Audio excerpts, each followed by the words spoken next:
will start it. Sorry, I started the recording. But I Yeah. will share my screen because we are just going to do a little like outro kind of thing. So give me 1 second Mhm. to find the right Sure. screen. Okay, so as you guys, of course, know, since you're back for the third week, um, we are here with Taheen, learning about Plato Symposium. So this is the last session of the reading group. Again, these are recorded, so it will be sent out to the email list and you can watch it later as well. These reading groups are sponsored by the Gladys Kriebel-Delmas Foundation, which has been sponsoring our reading groups for the past 3 years. We are very appreciative of them. It gives us the opportunity to be able to pay our amazing reading group leaders and really make this a more organized thing, having that grant. So, as I said, thank you all for joining us. We do have a bunch of other reading groups that are still running over the summer. I'll send the events page in the chat once I'm done sharing the screen. So please do RSVP to other reading groups. There's still like at least 10, maybe 8 or 10 reading groups and master classes that have not started yet for the summer. So please check those out if you enjoyed this or find any of those topics interesting. We do also lead, well, we're turning into just master classes over winter. So they're 2-hour masterclass sessions over winter session, which is basically in January. So please do come back and join us for those. We very much love our reading groups and enjoy hosting it. It was the first project that SASA ever did. So we're very dedicated to the reading groups. As always, you can find Save Ancient Studies Alliance on pretty much any platform. We post multiple times a day on social media, Facebook, Instagram, and Twitter and LinkedIn. We stream on YouTube and Twitch, and the recordings of our streams are saved there. So another thing we have coming up at the end of the month on July 21st and 22nd is our virtual conference, which is a free public virtual conference. I think there's like 20 people presenting their research. There's an Archeo Gaming special session and 3 different keynote speakers. So please do join us for that. It's also co-streaming to a bunch of pages like World History Encyclopedia. And always, last but not least, if you enjoy what you see from SASA, we are a small nonprofit organization.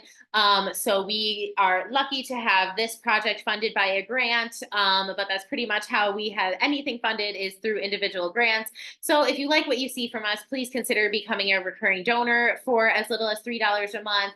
Making a one-time donation, shopping at our bazaar or our bookshop are all great ways to support our mission to save ancient studies. And with that, thank you so much, Taheen, for leading this amazing reading group. I am so glad to have you back this year. It has been wonderful. And thank you all so much for joining us, because again, obviously we are here for you, and the reading groups wouldn't happen without you guys coming to discuss ancient history with us. So on that, I will hand it back over to Taheen. And if anyone wants to have their cameras on, that would be amazing. I am turning my camera off because I'm working on a bunch of stuff in the background. And we would love for Taheen not to be talking to himself. But yes, hi, Jag, and thank you guys all for joining us. Have a fun session. Thank you, Lauren. Thank you for everyone for again returning to our group. How has everyone been? Have you been good? It's how has the last week been? How are you, Taheen? Aren't you in Chicago? Didn't you have crazy weather last night? Oh, I'm actually in India right now. Over the summer. I return to Chicago next month, actually, in August. You guys, So yeah. I have to come back just to say that I'm in Wisconsin and the weather has been absolutely insane. Like literally constant lightning. Like I've never seen a thunderstorm where it's just like lightning lighting up the whole sky, like literally all night long. And there's been like 3 or 4 days like that. Also, the RNC is happening in Milwaukee right now, so that's fun. I won't really say too much more about it, but that's what's going on here. Okay. I haven't been following the weather there. What happened? Like, was it like a storm? Yeah, it's just been a lot of thunderstorms lately. So, and it's weird because it hasn't, I mean, of course it's raining, but it's been like not, it's been like a lot of lightning and thunder and not a ton of rain. So it's just been a weird little happenstance. And there's this really cool picture that I saw from Chicago where lightning struck like the Sears Tower and the Willis Tower and like another tower all at the same time. So yeah, go check out like awesome photography about it. Yeah. I guess I haven't been following. I have been following all the shootings and everything, but not the weather. Yeah, I'm in Chicago, and last night's weather was absolutely insane. So Really, oh my God, yeah, I think I need- we live in a three flat building, and we have a large maple tree in our backyard. And fortunately, it stayed. It didn't like fall over onto cars or the building or anything like that. So, but there are a lot of pictures of damage just blocks away, where trees toppled on top of cars and houses. So it's pretty intense. Yeah, that does sound intense. I think I need to check in with my landlord to ask if my apartment is all right. Okay, yeah, I Oh didn't yeah, know you that. should. Yeah, I will do that later today. Thank you. Um, okay. I guess we can. I mean, I think we should get going because again, there's paucity of time. Um, any questions or remarks about what we discussed in the last session? About the 5 speeches, about Pay the Rusty. Any questions? Or let me start with a question if you don't have one. I remember we talked about pederasty, and I said that pederasty was not simply a relationship between, it was not a private relationship between 2 individuals. It had very important, like major political implications. Does anyone remember why I said that? Why it was, what was the political grounding of those relationships? Any bits that you remember?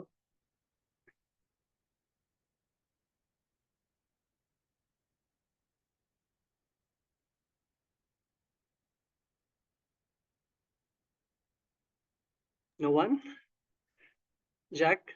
Well, it's an education relationship, right, between the older person and the younger man. So Yeah. you're sort of you're bringing someone up in a certain way, and I think it becomes important toward the end of the dialogue when you're talking about Socrates and Alcibiades in that relationship, and Socrates being accused of corrupting the youth, and you're getting an example of Socrates, not clearly not corrupting Alcibiades, doing just the opposite. In any way that you want to kind of think about it, he's teaching him what you were talking about, the sophrosyne, the moderation and all of that. Yeah, absolutely. So, I mean, it was definitely fundamentally an educational relationship. Pedagogy, like that's where the word pedagogy comes from. Like the word is peda, which means child or boy.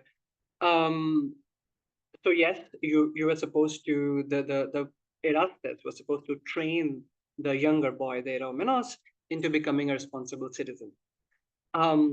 Anything else that anyone wants to mention? Remember how I talked about the roles that each of them played, the active role and the passive role in the sexual relationship, and how the young boy should grow out of the relationship in a way, right? After a point. And initially too, the younger boy should resist and only then kind of reluctantly give in. And that was crucial in political terms. Anyone remembers why?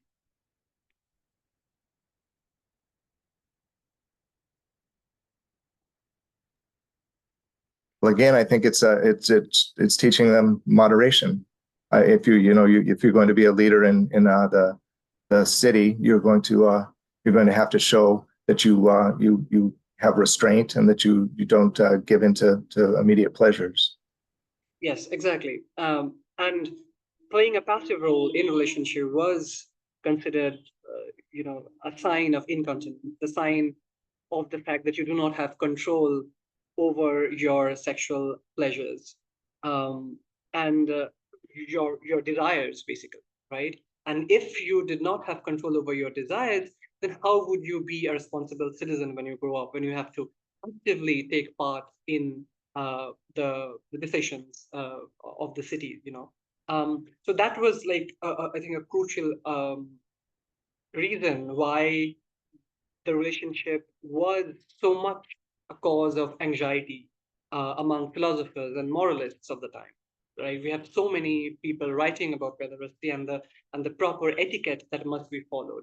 The young man should not be too much willing to be in that relationship. There should always be a hesitation, reluctant. Um, Will says it relates to the higher forms of love. Will, could you please elaborate? You know, feel free to type. Meanwhile, uh, I'll actually copy and paste a couple of quotations by Michel Foucault, a couple of passages by Michel Foucault's influential study of the ancient Greeks. You know, his history of sexuality. This is volume 2, the uses of pleasure. Um,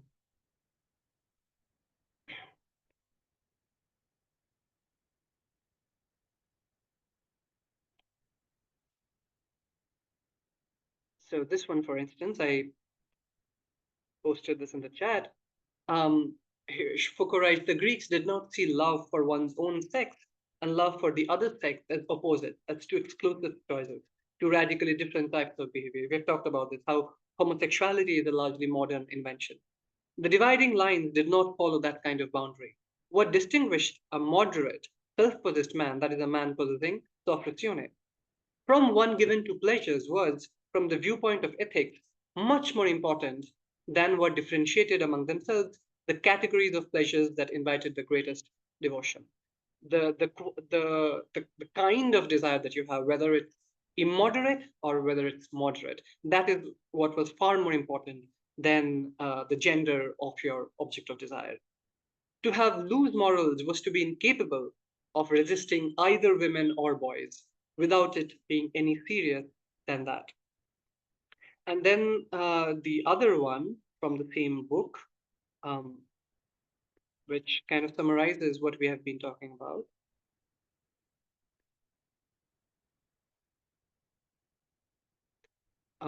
Okay, so here he's talking about this tension where the active partner must pursue the beloved while the beloved must resist, right? So it seems like a contradiction in a way. But Foucault says, on the one hand, young men were recognized as objects of pleasure, and even as the only honorable and legitimate objects among the possible male partners of men, right? No one would even reproach a man for loving a boy, for desiring and enjoying him, provided that the laws and proprieties were respected. But on the other hand, the boy, whose youth must be a training for manhood, could not and must not identify with that role of being a passive partner in a relationship. To be an object of pleasure and to acknowledge oneself as such constituted a major difficulty for the boy. Because on the one hand, he has to be an object of pleasure for the man, but at the same time, he must not identify himself with that role. The relationship that he was expected to establish with himself in order to become a free man, master of himself and capable of prevailing over others, in other words, becoming a responsible citizen, was at variance or was in contradiction with with a form of relationship in which he would be an object of pleasure for another. This non-coincidence was ethically necessary, right? So for Greek ethics at the time, it was important that the boy, in a way, be the object of pleasure for the man, and yet not fully identify with it, yet kind of agree to do it reluctantly. This reluctance must be present, and we find this I think in Pausanias's um, discussion of pederasty, where he distinguishes between two kinds of love, heavenly love and common love. Remember, heavenly Aphrodite presides over these kind of relationships, where the relationship is not just about sex; it's primarily about education. Those sexual pleasures are also involved, and the boy kind of reluctantly gives in only after he has seen and kind of tested the older lover, for quite some time. Um, In fact, if you look at Greek vases, Greek erotic paintings on the vases are very famous. You'll see the only time reciprocal desire is depicted in the vases is when it's a relationship between a man and a woman. Between two men, it's always like one is pursuing, the other is being pursued. One is pursuing, the other is a little hesitant or is turning his head away. The young boy is turning his head away. This was very crucial for Greek morality, Greek ethics, because of its political implication.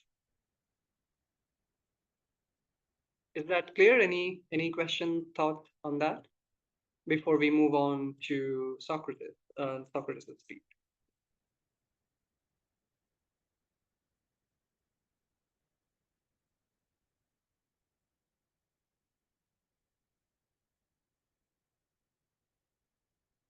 Okay, if not, we can launch into Socrates' speech. So the last speech before Socrates is by Agathon, in whose honor this party is being held, right? Because Agathon has just won the first prize, his first prize, at the theater festival, at the festival of Dionysus. So Agathon is the host of this dinner, of this symposium, and he's the last to give the speech. And in his speech, he praises Eros, the god of love, Eros, as the youngest of the gods. Remember, Phaedrus, in his first speech, had praised Eros as the oldest of the gods. But Agathon praises Eros as the youngest of the gods, that is the most delicate, the most subtle, the most fluid of all the gods, and so on. And he maintains that he's the most beautiful of the gods.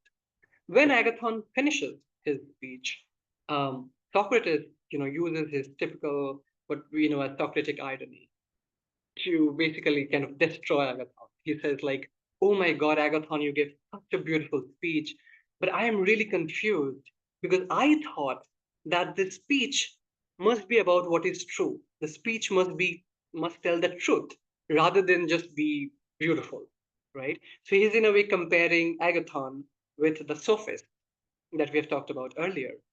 And he says that Agathon, so this is 198b, he says, so I'm just reading out a section, "Who would not be struck dumb on hearing the beauty of the words and the phrases?"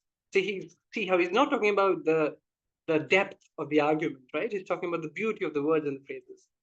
Anyway, I was worried that I'd not be able to say anything that came close to them in beauty. And so I would almost have run away and escaped if there had been a place to go. I kind of wanted to run away because I knew I would have to give a speech now. But after your speech, I don't know what to say because I'm literally spellbound by the beauty of your speech. So it seems like he's complimenting him, but he's obviously criticizing him. It's what we call like a left-handed compliment, right? So, and then he says something very interesting. He says, "And you see, the speech reminded me of Gorgias, so that I actually experienced what Homer describes. I was afraid that Agathon would end by sending the Gorgian head, awesome at speaking in a speech against my speech, and this would turn me to stone by striking me down." So there are a couple of things happening here, and you must have seen this in a little note in the footnote as well. So Gorgias was one of the most famous sophists of the time. Protagoras and Gorgias, these were the two most important sophists. And Plato, in fact, has two dialogues on them. There's a dialogue called Protagoras, and there is another dialogue called Gorgias. So Gorgias was a very famous sophist. Remember, sophists were the people who would charge money to teach persuasive speech, to teach rhetorical speaking, the art of public speaking. And they wouldn't really care about truth or ethics, right? At least in the way Plato kind of writes about them. So he compares Agathon with Gorgias. Your speech was so beautiful, like that of Gorgias. You reminded me of Gorgias. And he says, I almost felt like your Gorgian head would strike me down. Gorgian head, here he's playing, it's a pun on two things. One is Gorgias, the sophist. The other is Gorgon, Gorgons were creatures, who in Greek mythology, if they looked at you, you would turn into stone. Some of you might be familiar with Medusa. Medusa was a gorgon, right? If Medusa looked into you, if you looked into Medusa's eyes, you would immediately turn into stone. So here, Socrates is playing, on the words to compare Agathon both with Gorgias and a gorgon like Medusa. Your words were so beautiful, so powerful that I almost felt like I would be transformed into a stone, right? So he's criticizing Agathon, but of course, using Socratic irony. And then he says, in my foolishness, this is Socrates saying, in my foolishness, I thought you should tell the truth about whatever you praise. But now it appears that this is not what is to praise anything, whatever. Rather, it is to apply to the object the grandest and the most beautiful qualities, whether he actually has them or not.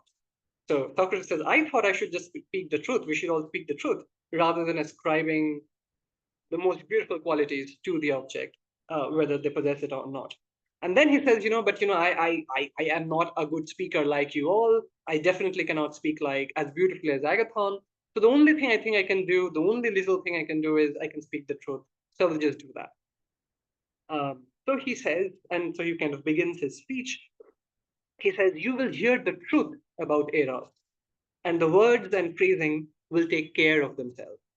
Right? That's what he says. Like the rhetoric is kind of superfluous for Socrates, at least in this instance. Even though the Platonic dialogues are extremely ornamental, we have talked about how there are these complex narrative strategies, narrative devices that are used, characters, setting, and so on. And that's also been like a question for like centuries about the Platonic corpus. Is Plato, should we read Plato just for the core argument? Are the kind of all the other things, the narrative devices, merely ornamental, or do they supplement the argument? Do they supplement, do they serve a philosophical purpose, right, by supplementing the argument? And these are questions that kind of do not necessarily have a clear answer, even though I personally tend to fall on the second group. I think his dramatics should be taken very seriously, should be taken as contributing to the philosophical I don't know, teaching or the philosophical articulations that he's trying to communicate. Anyway, so then Socrates begins to speak, and he says, well, I will speak, but I will not speak on my own. And he says, I will narrate a speech that I had learned from someone else. So Socrates' speech, we realize, turns out to be not his own speech at all. It is a speech of another. And this other person is Diotima. He says Diotima was a priestess from Mantinea. She was a priestess who taught me about Eros. And I'm going to tell you what she told me about love and the god of love.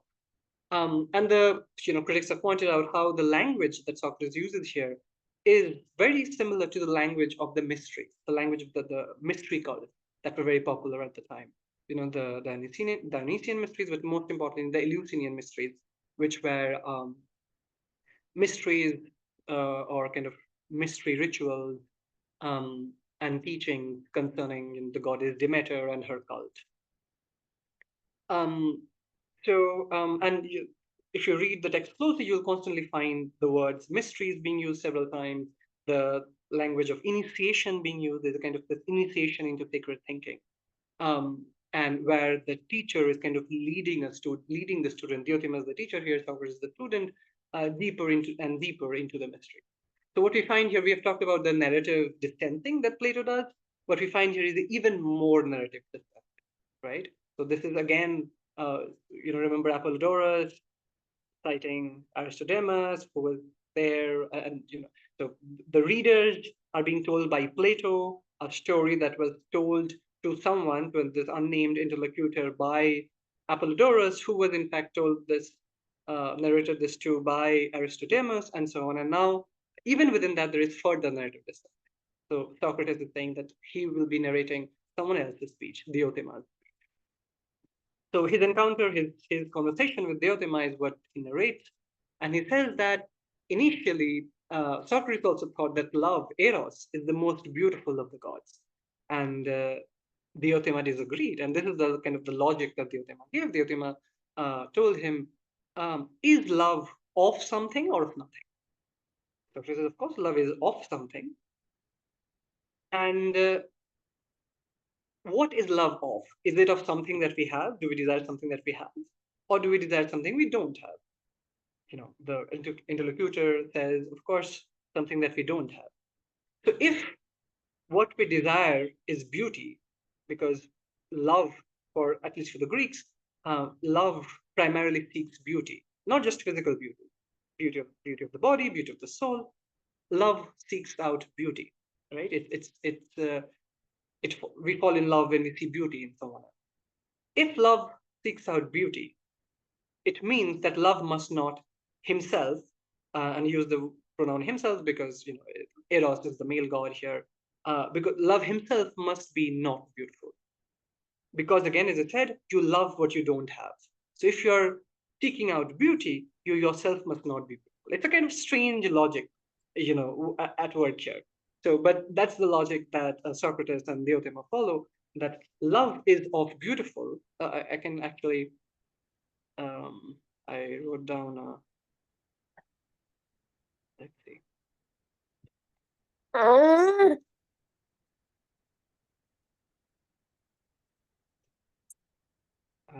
Just give me a second.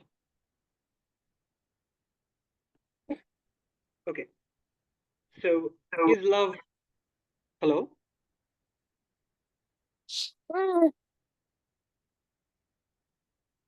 Is someone saying anything? Okay. Is love of something or nothing, right? That's the question. Is love of something or nothing? Or is it of something one doesn't have? So Eros love is love of beauty. And love is also of that which one does not possess. You want to possess what you do not possess. Therefore, love or Eros does not possess beauty. That is, Eros is not beautiful. And since all good things are beautiful for the Greeks, Eros is also not good. Therefore, Eros is neither beautiful nor good. Does this make sense? I mean, it's again, as I said, it's a very weird logic, but within its strangeness, let me know if you have any questions about it. Then Socrates apparently told Diotima, but then does that mean that love is ugly? And Eros, the god Eros, is ugly? And Diotima laughed at him and said, do you think that anything that must be not beautiful must necessarily be ugly? And then Diotima says that how love is the in-between par excellence. Eros is the in-between. It lies between ugliness and beauty, between mortality and immortality. Therefore, Eros is not a god or a human, Diotima says, but a daimon. Eros is a daimon, meaning, it's difficult to translate, but like a spirit. A daimon, the spirits were usually creatures who were born of gods and humans. They had both parents. Had one parent was God, the other parent was a human, and the offspring would then be daimon, their spirits. So Eros is like that. Eros is the in-between. It lies between ugliness and beauty, between mortality and immortality, between ignorance and knowledge. Therefore, Eros, as a lover, is someone who does not know but wants to know, because he lies between ignorance and knowledge. He, Socrates says, is a messenger between heaven and earth.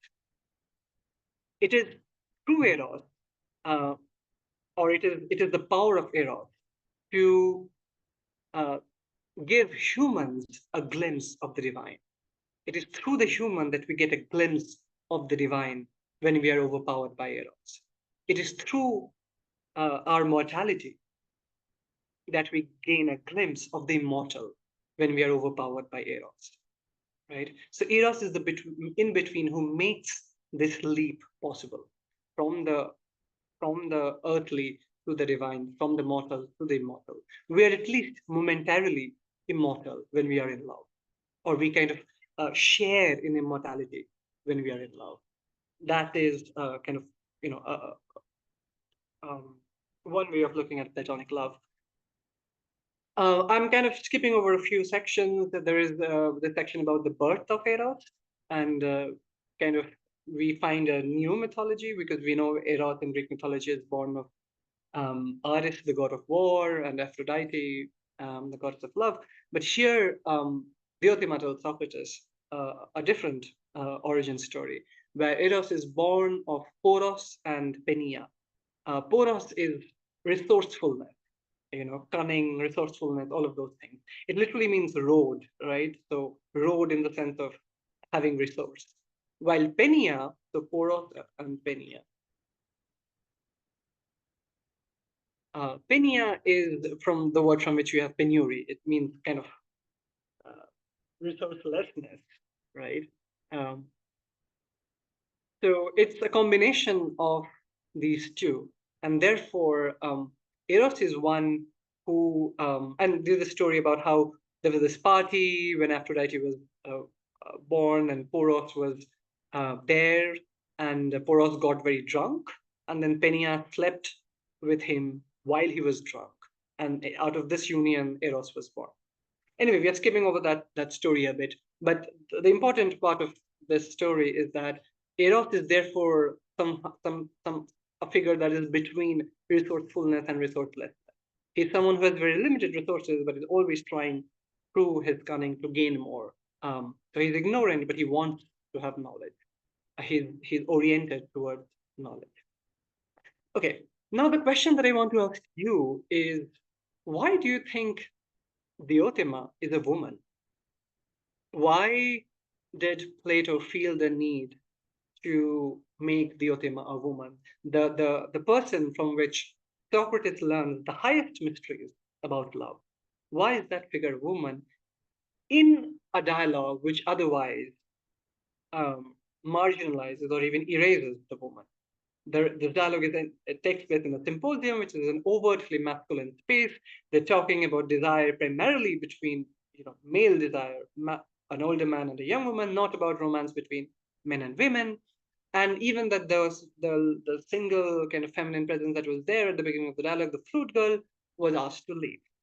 Why does, in such a dialogue, in this entirely masculine space, Socrates and Plato feel the need to invoke a woman to teach the highest knowledge about love? What are some of your kind of thoughts, guesses? You can just kind of think aloud.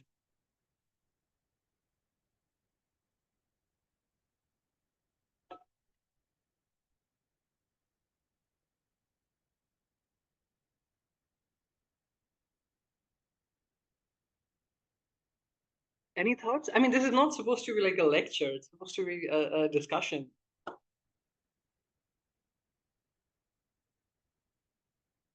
Debraj, go ahead. Yes. I might be thinking something very silly, but I don't think Go ahead. Diotima exists. Like, Mhm. if because what we see here is Plato, not Plato, sorry, it's Socrates. Socrates mentioning about Diotima, so he's kind of like plagiarizing Diotima's thought entirely in this very male space that we see here. And I kind of like feel like after reading through most of the dialogues and also listening to some of it in an audiobook, I feel like Socrates placed towards the end. Like if Socrates is placed towards the end, like the very last dialogue, he's kind of trying to gain an upper hand over all of those people who has come before him by placing love in a very neutral, or eros in this scenario, in a very neutral space. All of this idea about being a spirit, like not of man, but not of the gods either, and also being in the middle space of being knowledgeable as well as ignorance. And there are multiple these binaries which are present in this entire dialogue that Socrates is saying. So what I'm trying to think might be very silly is that just because Socrates wants to end this thing and win his argument that what you think might be true, but what I think is the most superior is that he's placing the situation in such a neutrality that nobody can question it whether it is right or wrong. So that's what I think how it is. Yeah, what do you mean by neutrality here? What I mean by neutrality is it's not neutral. What I'm trying to say is I might be using the word wrong here, but it's not neutral, but in the space in between. It's Okay, the so what is the you in mean between? just like, okay, so Yes. just like it's between ignorance and knowledge, mortality and immortality, Yes. it's kind of also Yes. Yes. bringing in feminine to Yes. like it's kind of both masculine and It's feminine. yeah. It's kind of like he's trying to remove all the binaries that are present there, Mhm. with which love is being like equated with. Like, is it good? Is it bad? Is it ugly? Is it not ugly? Whether Right. it is good, it has not to be ugly. So it's like so Socrates is kind of like trying to eliminate all of the binaries, and by Right. doing that, he's also eliminating the need for another counter argument, perhaps. Mhm. Because if there is no binary, there can be no good or right because everything is there. So there is no need for an argument. And so in a way, he might end the entire discussion, which actually happens because after this, there's an entire commotion outside. People come in and just Yeah. disrupt the entire party. So Yeah. there can be another thing, and I do not know about it, but Plato might have like set this entire dialogue in a way to make Socrates the narrative hero here. Like with him, the dialogue ends, and after he finishes his speech, the disruption happens, chaos comes into place, and then everybody goes out and falls drunk, falls asleep, whatever they want Yeah. to do, and then the thing just ends. So it's kind of like Plato trying to make his teacher into a hero-like figure here. That kind of a thing also exists. So these are my thoughts. Just might be silly, Okay, no, but thank these you. are my thoughts. No, not at all. They're not silly at all. And thanks for sharing. Yeah, I think the idea about Mm. Plato or like Socrates here deconstructing some of the binaries is very valid and very well taken because um, I think what we see in Diotima's account of love is not a love that is as rigidly hierarchical as the love that we have seen in the earlier speeches, right? It seems like Socrates is trying to provide a different model of love. Does anyone want to share anything else about the presence of Diotima or the invocation of Diotima in the dialogue? I Fabian, feel like it's go ahead. very it is interesting. It almost feels a little bit full circle. Something I always joke about is how sometimes we can be so strong in our convictions that we do a 180. So, when you're so left leaning, you become right leaning or whatever. So this kind of feels like that in the sense that, earlier in one of our sessions, you mentioned how women were seen as only experiencing like the lowbrow kind of love. Um, and it's very interesting that, they've been erased in the text, as you mentioned, but then when there was that mention or when you talked about how they were seen as experiencing love, it's always kind of like the lowbrow. But now when we bring in this character, if you will, she's described as teaching them this like very highbrow, very like intellectual, if you will, form of love. And so it's almost like it was mentioned earlier that we're just removing all the binaries now because otherwise, what is the argument? Yeah, no, absolutely. I think that's why this has puzzled scholars, for so long. Like, why does he make Diotima a woman? And you're probably right. I mean, the woman who is, otherwise silenced, sharing the way speak. But then the question again is, does she really speak, or does, as Debra said, kind of uh, Socrates, Plato, create this figure and then create this like, is Diotima a real woman? Is Diotima someone Socrates learns from? Or is Diotima a product actually of male fantasy? And we'll talk about that in the very brief time that we have. One of the things that I think, and Don Salis I think has argued very well about this. One of the reasons, perhaps, that Socrates brings Diotima is Diotima's speech has a very distinct feature that none of the other speeches have, which is that Diotima, for Diotima, Eros is not simply the love of beauty, but it is giving birth in beauty. Love is about giving birth in beauty. At 206b, she says love is about giving birth in beauty. Throughout Diotima's speech, what we find is the language of procreation, the language of reproduction. And perhaps for Socrates, because it's women who reproduce, who bear children, perhaps for Plato, it is apt that a woman should bring, let's say, like a feminine touch to this discourse of love, which the discussion of love has so far missed. What it has so far missed is the generative power of love, the generative, procreative aspect of love. That is what Diotima brings. Plato needs a woman to bring in the language of pregnancy, the language of childbirth, the language of procreation into the discourse of love. But this procreation, of course, is not just about reproducing bodies, right? And Diotima says that when one reaches that highest point in love,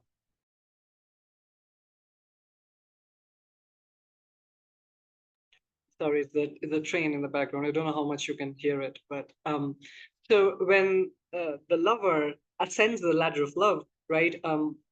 Remember, Diotima talks about how the lover goes from the love of a single body, right, to loving the beauty in a single body, to loving the beauty in many bodies, to loving beauty in beautiful things, and so on. That's how we have this ascent of the lover, and it culminates in the lover being able to see beauty itself.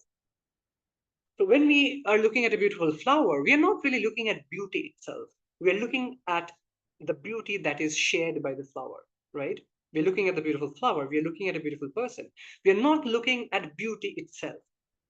But when one ascends the ladder of love by first appreciating the beauty in individual things, and then in collective things, then in then in ideas and so on, and eventually, reaches the highest point where the lover sees beauty not in any object, but beauty in and as it is in itself, complete, full, radiant. It is then that Diotima says the lover gives birth in that beauty. And what does the lover give birth to? He gives birth to virtue. Virtue, moderation, sophrosune, for instance. These are the things that he produces and shares with everyone around him. That is what, so again, this language of production, and we find this in some other Platonic dialogues as well. It's not simply about, Socrates compares himself with a midwife in the dialogue Theaetetus, where he says, I'm the midwife, just like a midwife helps give birth to bodies, beautiful bodies. I help young men give birth to beautiful souls, right? And here Diotima talks about how, let me see if I can find the passage.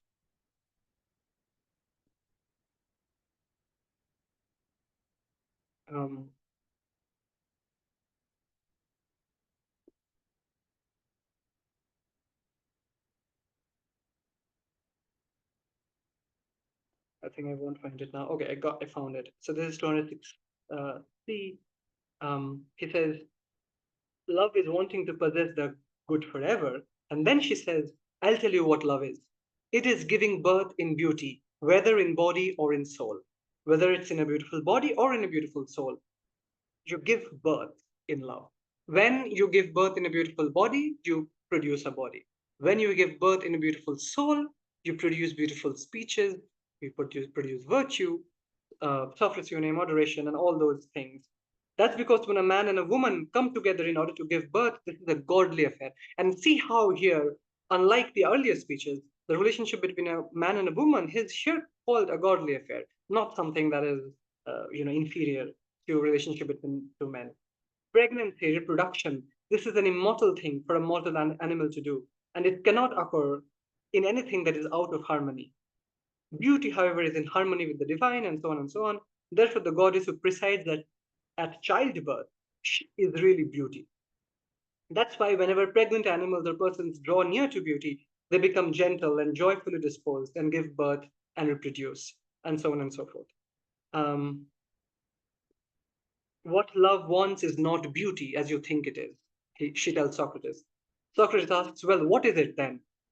So love is not simply the want of beauty, but it is reproduction and birth in beauty, right? So this is, I think, crucial. There says the ultimate characterization inches towards a motherly figure, like a mother holding a child through its growing years. Yeah, I mean, Socrates was definitely very young. So she is someone who is kind of motherly figure, but also, as I said, like the leader of a mystery cult, where she's leading Socrates into the deeper levels of the mystery. So that is one, argument. I think love so far in the dialogue has been imagined in terms of a hierarchical relationship, right, and not as reciprocal. And we have talked about how, given Athens' political organization, male citizens could only have sex with inferiors. So they could have sex with women, slaves, foreigner, or boys. But sex between kind of two men who were similar in terms of age or social standing was looked down upon, right? Because one of them had to play the passive partner, and that was looked down upon. So erotic reciprocity, in a way, was relegated to male-female relationships. As I said, even in vase paintings, where you see the only time you see reciprocity is between a man and a woman. So in order to remember here, Socrates is primarily still concerned with the relationship between two men, but he's drawing on the feminine experience in order to, in a way, borrow this reciprocity as well, along with the language of generativity, right? So instead of this kind of hierarchical relationship, Socrates is providing us with an alternative model of a relationship that is reciprocal, in which the desire is shared equally. Right. So in order to construct a model that kind of brings together erotic reciprocity and generativity, that he draws on the language of the woman. He draws on Diotima's teaching, right? Because only a woman, in at least Socrates' imagination, would be able to do that. Does it make sense? Feel free to voice your thoughts and questions. One last thing about Socrates before we briefly talk about Alcibiades is that so this is one way of looking at the Diotima, right? This is, let's say, like the more kind of generous reading of the figure of the Diotima. Queer theorists and feminist scholars have been sometimes more critical of the figure of the Diotima. They argue how it's interesting that here, I mean, again, we don't have the time to read, but the culmination of this ascent of the lover through the ladder of love, and if you look at the language that Socrates uses, it using the language of orgasm, right? It's this culmination of just like the culmination of sexual intercourse is orgasm, and the orgasm ideally leading to reproduction, in the kind of a Greek imagination. Similarly, here too, we find that language being used. But what's strange is that only in men is orgasm necessarily connected to reproduction, in the sense that men need to orgasm in order to reproduce. Women do not, right? Biologically, women do not need to orgasm in order to be pregnant. So even though Socrates is, in a way, drawing on feminine experience, the model that, this culmination of the lover is reproductive. This ultimately remains a very masculine model for understanding love. Only in men, orgasm and reproduction are connected. women can, as I said, technically reproduce even without orgasming. So this model ultimately remains a masculine one. And I'm kind of summarizing a lot of it. I'm not. We don't have the time to go into all the detailed argumentation. But again, the feminist and queer scholars argue no real women in the dialogue is present. Like we have no real woman in the dialogue, but only a fictional woman. And as Deborah said, like a fictional woman, it's actually perhaps a product of male fantasy that enables Socrates to appropriate the language of pregnancy without actually giving the feminine its own voice.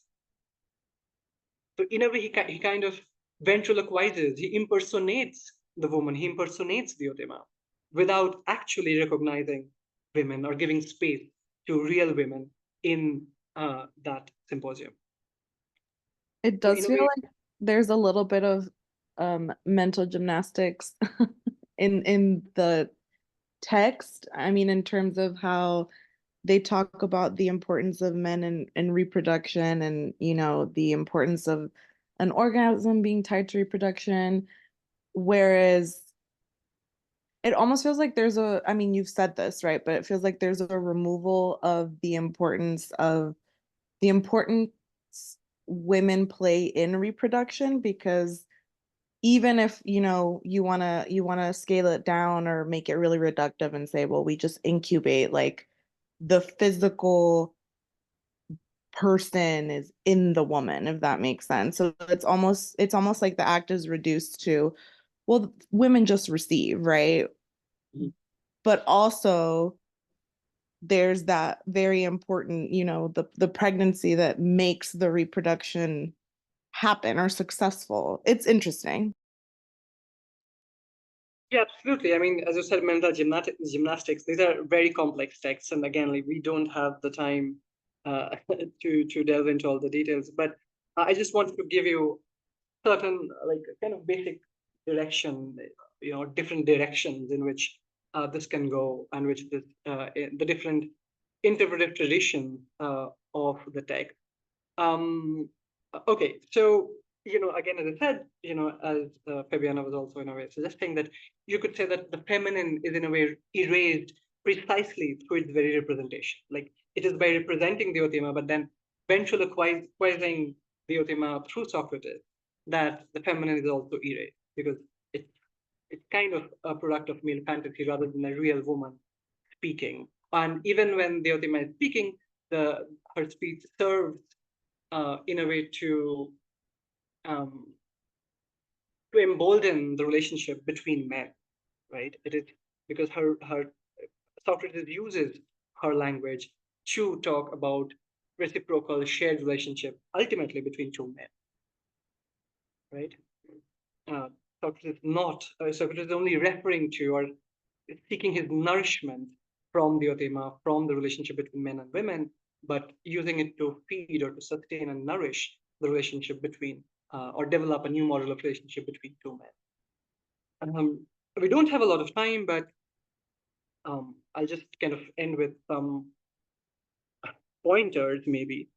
The interesting thing is, in a way, even though it might seem that Socrates' speech is the last kind of speech, it is not. It's almost like it should have been the culmination of the dialogue. That is where the speech should have, the dialogue should have in a way ended, right? All the previous speeches in a way have led to this, and this is kind of the glorious culmination of the dialogue. But the dialogue does not end here, and I think it's important to take this very seriously. The dialogue does not end with Socrates' and Diotima's speech. At the very moment when, in a way, this love has orgasmed, or we have reached the culmination, the highest point in the ladder of love, we are forced to come back to the earthly, to the temporal, to the mortal, by the intrusion of Alcibiades and his group of drunken revelers. Alcibiades was a very important leader, military leader of the time. He was young, he was in his 20s when the dialogue takes place. He had Athens in his thrall. He kind of Athens almost worshipped him like a god. He was very popular. He was a extremely good orator, very good statesman, and so on. But at the same time, in his 30s, he would defect to Sparta. He would betray Athens and defect to Sparta. And then a few years later, he would again betray Sparta and defect to Persia. And then he also led this infamous Sicilian expedition during the end of the Peloponnesian War, which devastated Athens totally. Like he was fighting on Athens' side, and he was warned against this expedition into Sicily, but he didn't listen to anyone.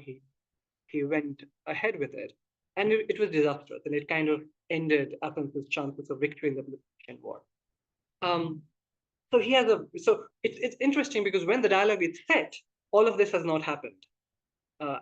Alcibiades is still very popular, but when the dialogue is being narrated by Apollodorus, all of this has happened, right? So I think it's interesting that again, if we had more time, we would have talked more about the timing and the role that plays in the dialogue.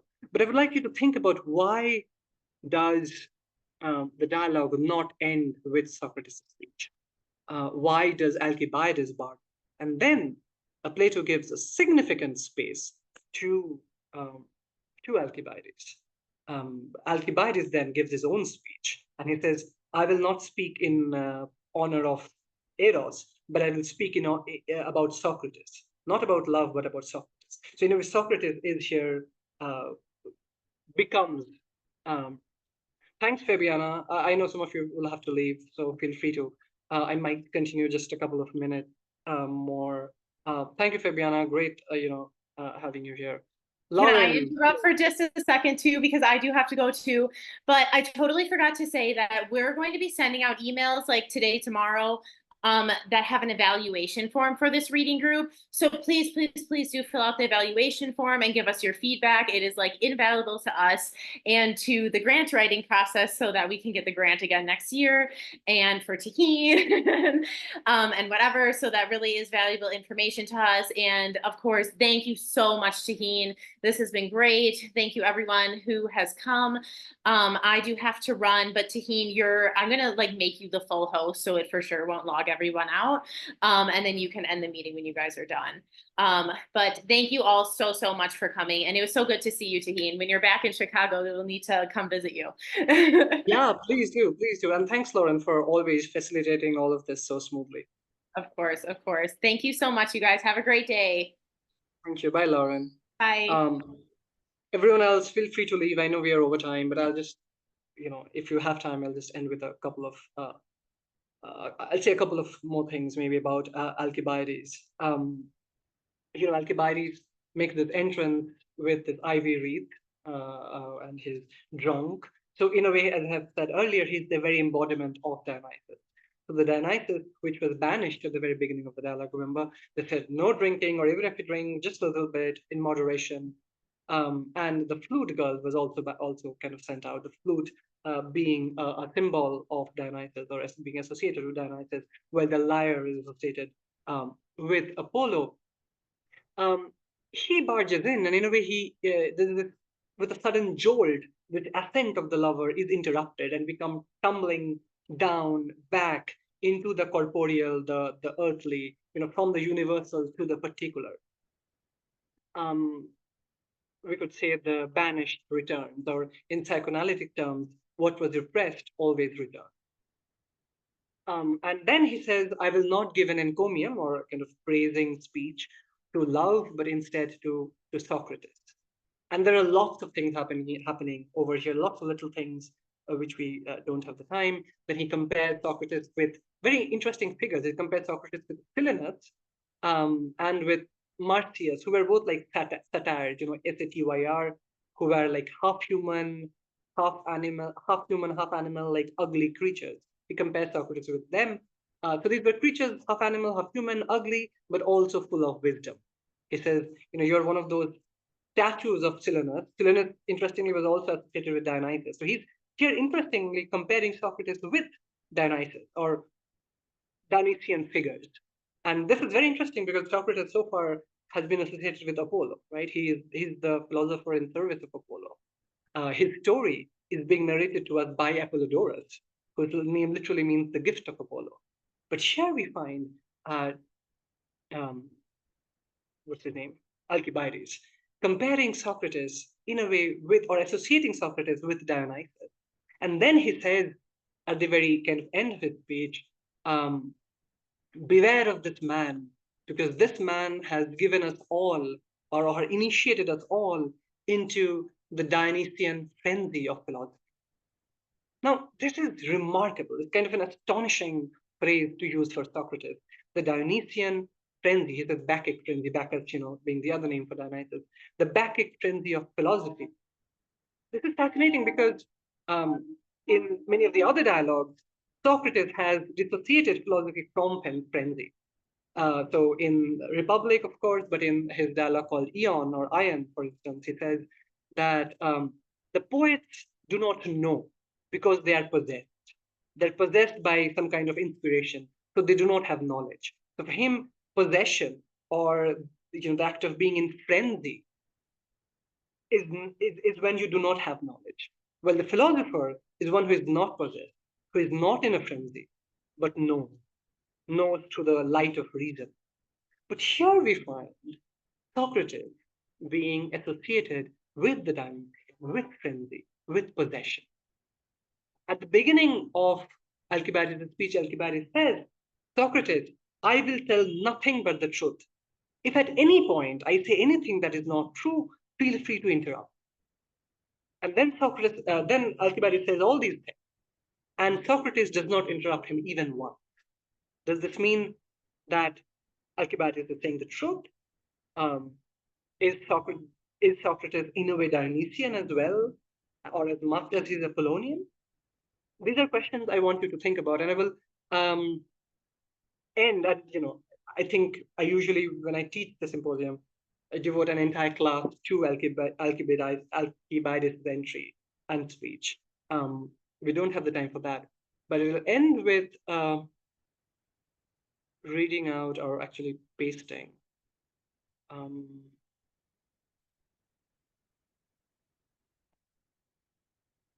a couple of sentences by John Sallis in his reading of this dialogue, where John Sallis says this.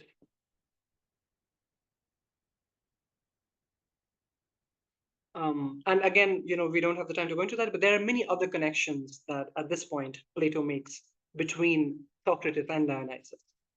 So this connection to the Dionysian indicates that the truth of Eros, as presented in praise of Socrates, indeed as embodied in Socrates, is quite different from the austere Apollonian Eros presented but left in question at the end of Diotima's speech.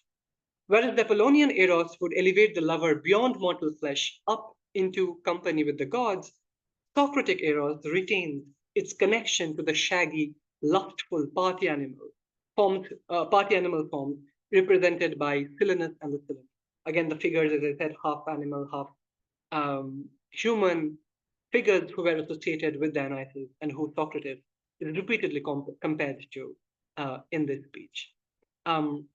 Perhaps, therefore, we don't know. We can maybe think of Socratic love as not a rejection of the Dionysian, but as a balancing between the Apollonian and the Dionysian, between reason and unreason. And that is why perhaps Eros is the in-between.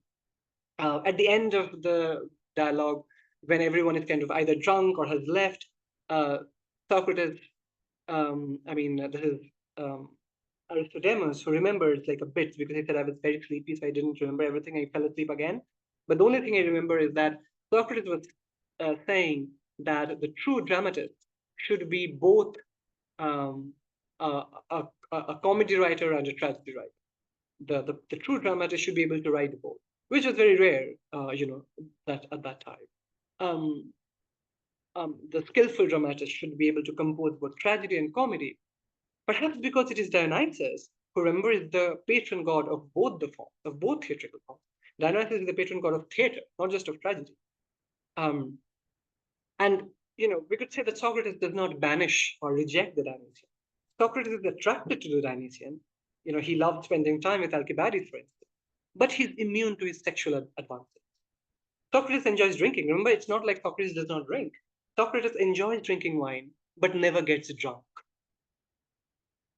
Socratic eros, therefore, we could say, does not involve so much a rejection of the Dionysian. It can be instead understood as a confrontation with the Dionysian, an acknowledgement of its necessity in human life, but also a regulation of its more dangerous and destructive impulses. So perhaps what we find, with Alcibiades is that Alcibiades as a supplement of Diotima, or Dionysus as a supplement to Diotima. You need both. You need that kind of ascent of love, but you also need to come down. You also need a descent. And this would actually go very well with what we have seen in Plato elsewhere, in the Republic, for instance, when the prisoner, in the cave allegory, the prisoner is freed. When the prisoner is freed, he goes up and looks, at the sun directly, and he's able to realize that everything that he knew was just an illusion; it was not reality. But the cave allegory does not end there. Just like the Republic, just like the Symposium does not end with Diotima's speech. The freed prisoner must go back into the cave. This is very crucial in the cave allegory. He must go back into the cave. And when he goes back, he's disoriented again because he's by now used to the light. So he cannot see. He stumbles and fumbles. And the other prisoners make fun of him. They think he's mad. They can even kill him, Socrates says. And this is, of course, Plato writing after Socrates is dead. So the fact that Socrates was killed, this is a reference there. They said he could even be killed because others wouldn't understand why he's kind of stumbling, why he can't see in the dark. But even then, the prisoner must go down into that dirt, into that dirty realm of the cave. So Socratic philosophy is not about distant contemplation of the forms. It's about engaging with people, engaging in dialogue. And that is perhaps something that we find here as well, that the ascent must be followed by a descent into mortal realm, into the realm of the corporeal, the physical.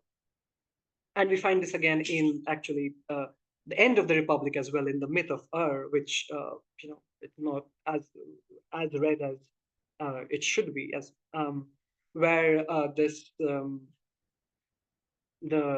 warrior who has died, he dies and his soul ascends and he sees everything, but then he comes back into life. He comes back in order to narrate what he had seen. So this circle is very crucial in Socratic Eros, perhaps. I would like to end there. And thanks for staying on for 10 more minutes. Any final questions, thoughts on any of this? Feel free to share.